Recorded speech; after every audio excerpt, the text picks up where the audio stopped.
Ele gostava do... Ele gostava da banda, né, já, né? Ele gostava da banda e se apaixonou pelo Chorão, assim, de um jeito. A amizade era da hora, né? Você vê que nem os caras da banda fala tão bem ou fala as histórias da hora Que nem o Champion. que nem o Champion. Ninguém fala.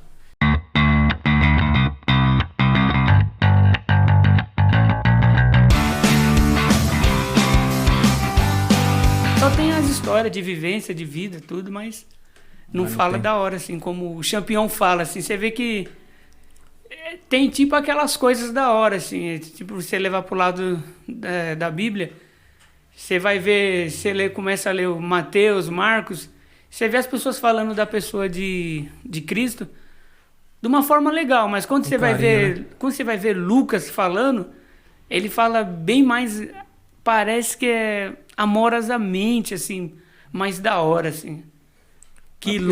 Mas por que será que é? Não, eu acho que depende muito da própria linguagem.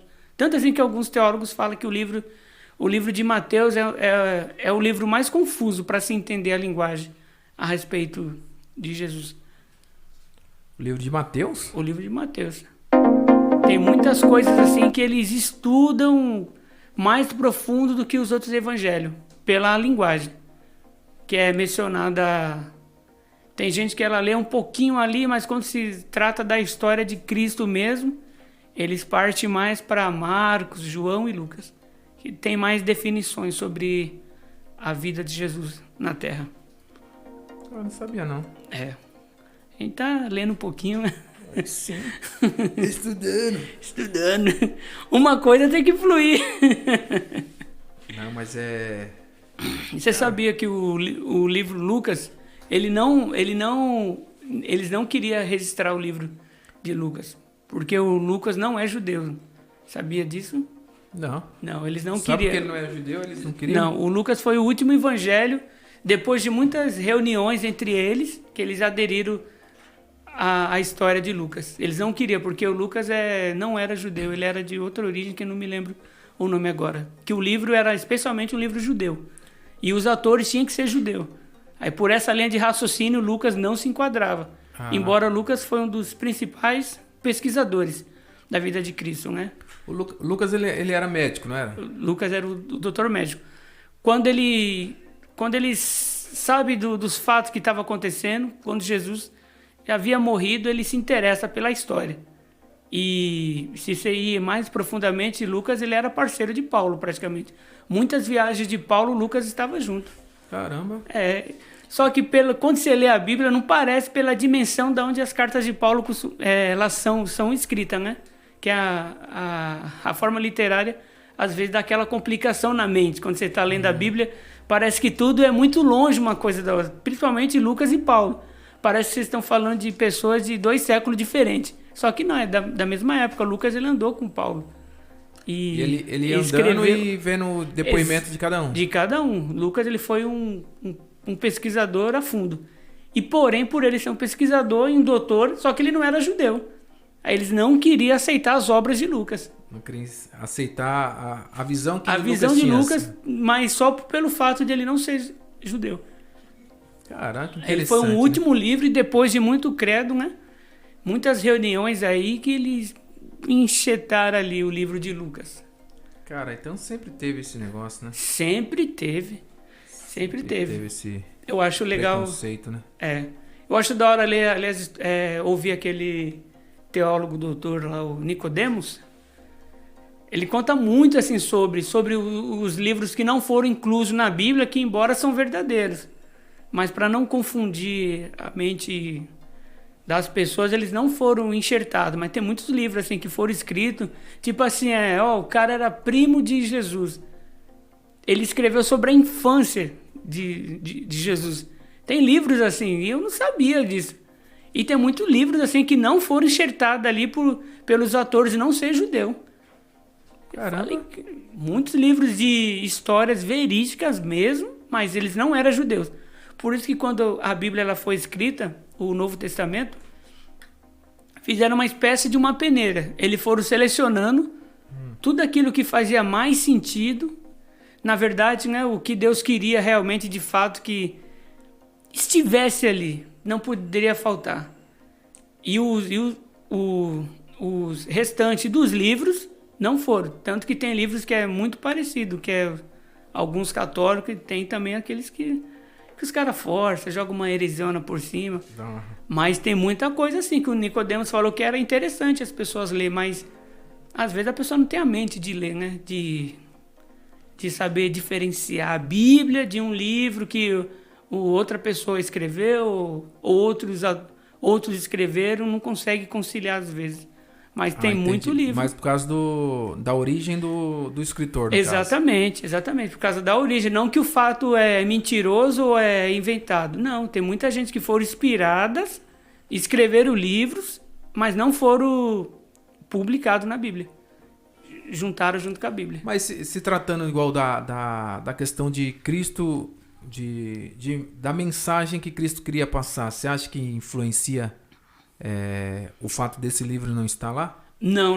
Não influencia, porque eu acho que a mensagem verdadeira, o que Cristo queria passar, ele passou.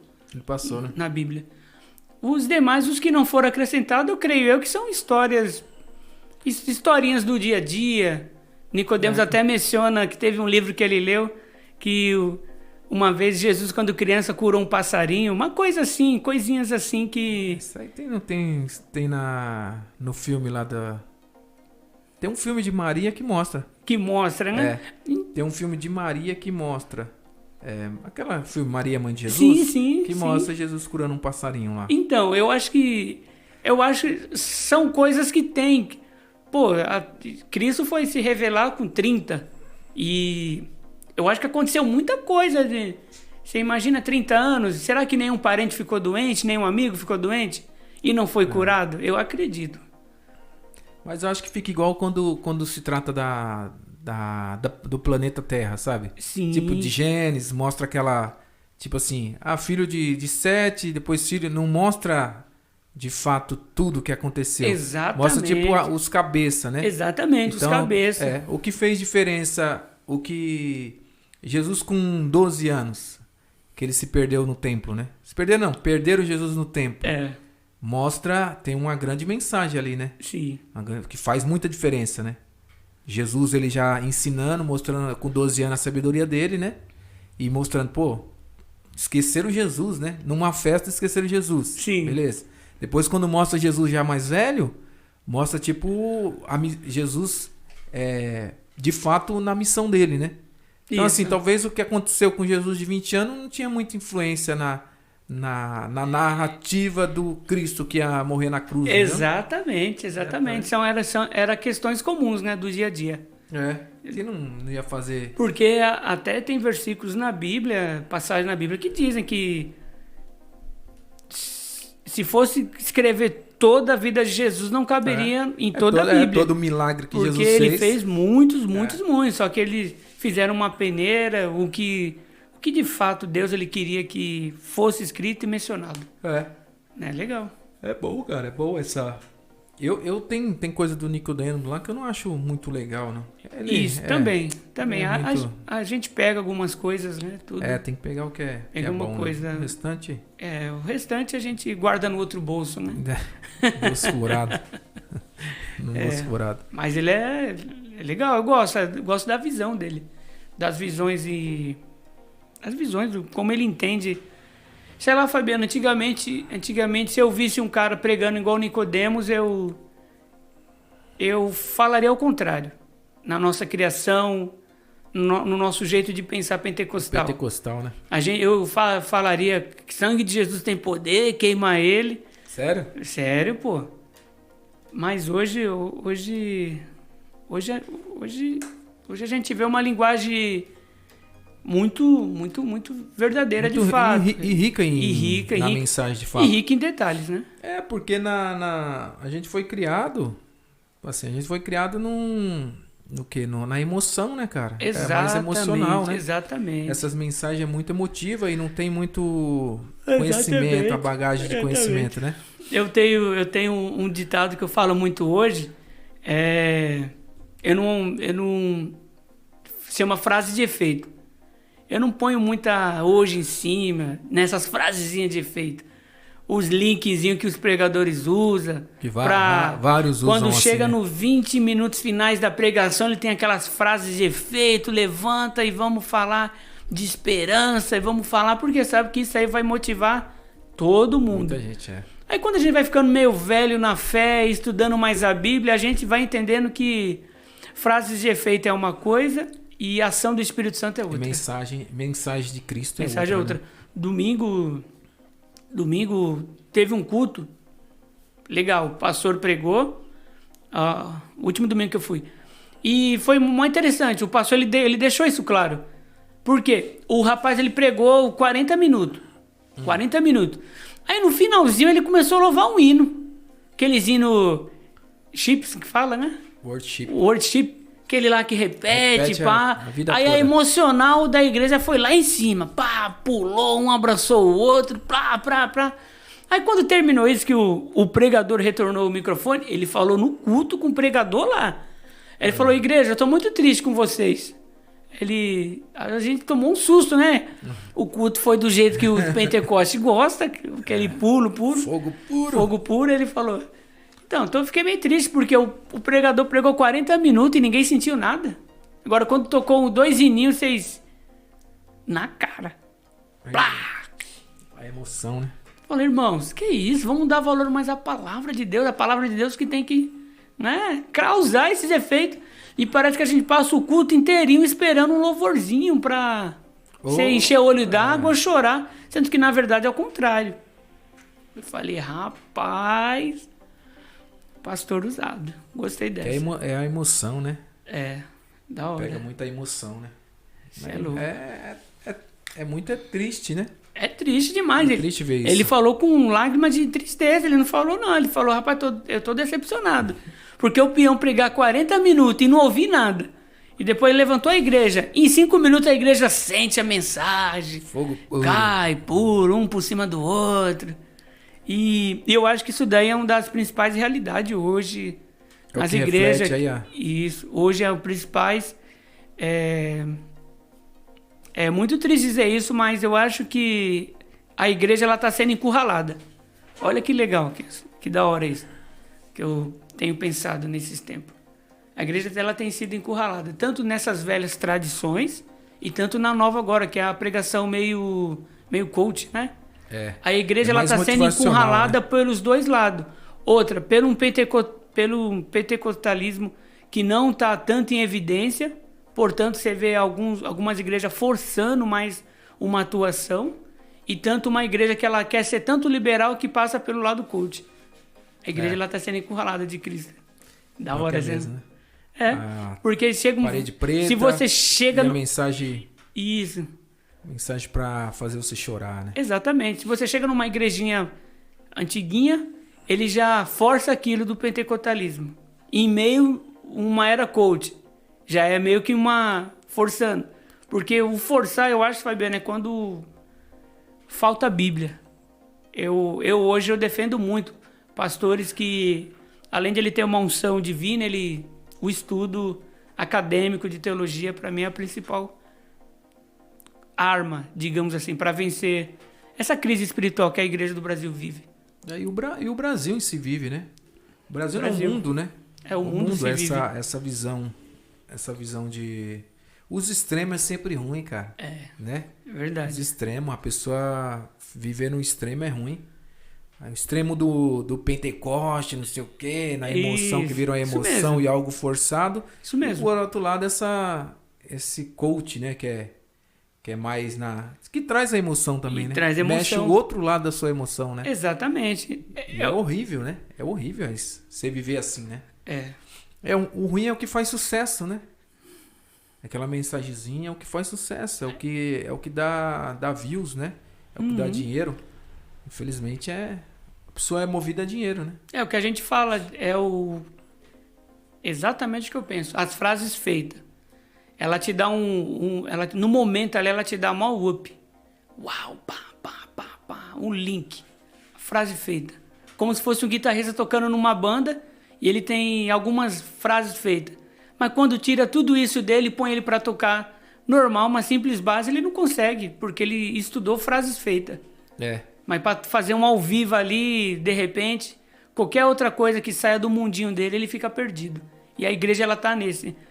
Saiu de esperança, saiu de promessas, os pregadores não sabem o que falar. Tanto que a maior reflexão disso foi essa pandemia que estamos vivendo hoje.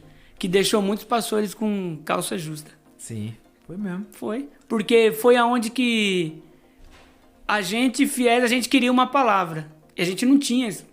Os pastores, muitas igrejas não tinham palavra. Porque eles também estavam com medo. É a mesma coisa hoje. Essa semana eu vi uma reportagem sobre a moeda virtual.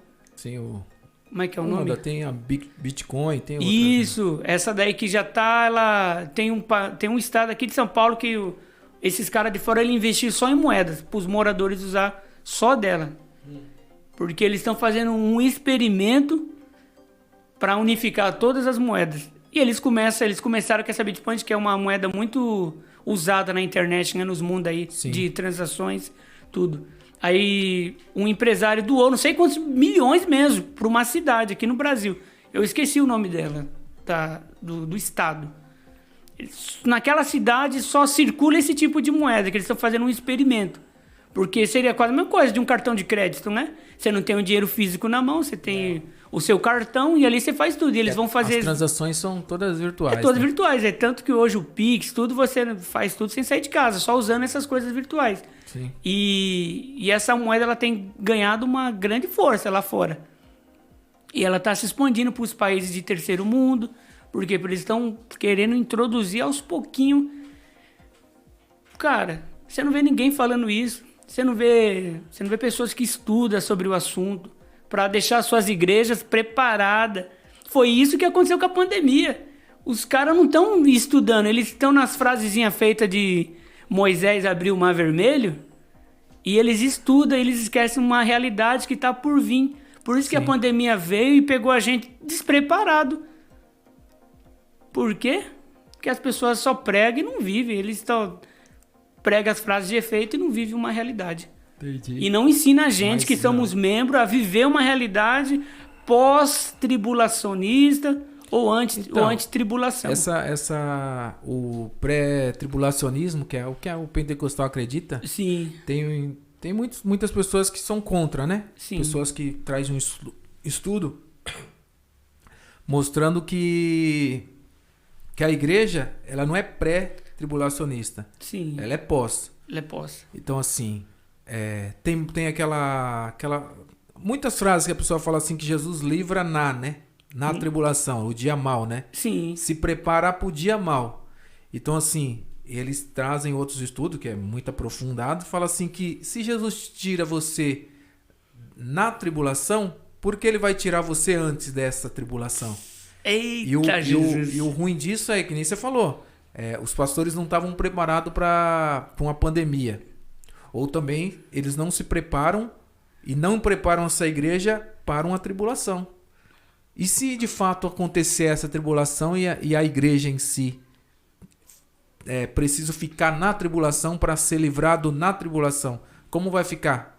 Aqueles que querem sair antes da briga começar. E aí? Será que a gente, como igreja, está preparado para isso? Está preparado para essa perseguição? Não tá. Pode continuar, Fabiano. Porque hoje você não pode ser contra nada. Assim, se você é contra, rapaz, ou você é homofóbico, ou você é transfóbico, ou você é racista, você não pode ser contra nada. Então, assim, até que ponto essa igreja está sendo preparada para o contraditório? Quando falar assim, aí, ó, ou você serve a esse Deus que você até agora está falando que serve e tem essa conduta, ou você vai pegar e falar, não, isso daí já foi o tempo, isso aí é que nem aquele outro, não, a Bíblia é ultrapassada. E aí, como vai ficar? Será que está sendo preparado de fato para o embate de falar, não, eu sou fiel a Deus e se você for me crucificar de cabeça para baixo, eu estou disposto. Ou eu, não, vamos rever o que está acontecendo aí, que não é por aí, né? Nossa Vamos dar um... A Bíblia tá meio... Tem que dar uma atualizada na Bíblia, que nem teve o outro que falou. Exatamente. Não é mais ou menos isso? É mais ou menos isso. E é tão isso assim, Fabiano. é que eu não entendo que evangelho o que nós estamos vivendo. A Bíblia toda, reforçando o que você falou, que os pastores eles não preparam a gente para a cova dos leões. Não. Eles sempre têm uma palavra antes. Só que a Bíblia toda o antes é se ajoelhar. É se ajoelhar.